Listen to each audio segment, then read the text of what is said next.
Okay. Sandri, watangiye gukora imibonano mpuzabitsina ufite imyaka ingahe? Sha, nagiye kuyikora mfite imyaka 15 gutyo. 15 nibwo umuntu yakurongoye bwa mbere. Yego. Umuntu ashobora kwibaza ati umwana w'imyaka 15 bamurongoye bati. Umuntu wakurongoye icyo gihe uramwibuka?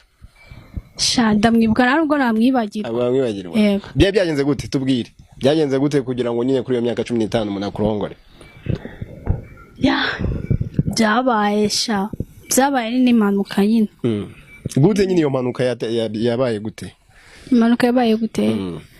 Ne imvura yaraguye tujya kugama ahantu turi twenyine ne subizi se umubiri nawe nyine tugenda gutyo twegerana dukorakoranaho.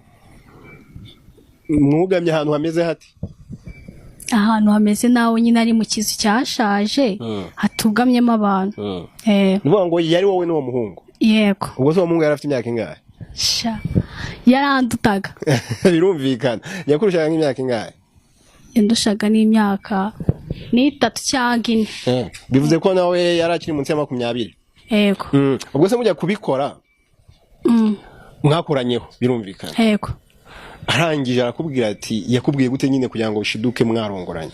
Ne byarabaye nahise subiza tangira gutyo dusomana monsiyo zirazamuka bigenda bizamuka gakeya byangira bibaye. Nukuvuga ngo byanakozwe atigeze akubwira ati reka tubikora? Ya muri nge nanjye numvishije bifite amatsiko ko ari ubwa mbere ngiye kubikora. Navuga ateka ngerageza ibintu banze numva ukuntu bimeze. Okay. Bivuze ko icyo gihe aribwo watakaje ubusugi? Yego. Uwo muhungu wakurongoye ugifite imyaka 15 mwaje gukomera mwarakundanye cyangwa byarabaye bita birangira? Ya twarakundanye igihe gitoya. Tadutandukana. Mwamaranye nk'igihe kingana gute? N'amezi 2 gutyo. Amezi 2? Yego. Muri ayo mezi 2 noneho mwakomeje gukora mwakomeje kurongorana mwarongoranye mu nk'inshuro zingahe? Shaza nibuka muboni 3. Mu nshuro 3. Okay. Sandri utubwiye ko imboro ya mbere yakugiye mufite imyaka 15. Yego. Bivuze ko icyo gihe utaruzi ibyo uri gukora ibyari byo? Ya cyane. Noneho bwa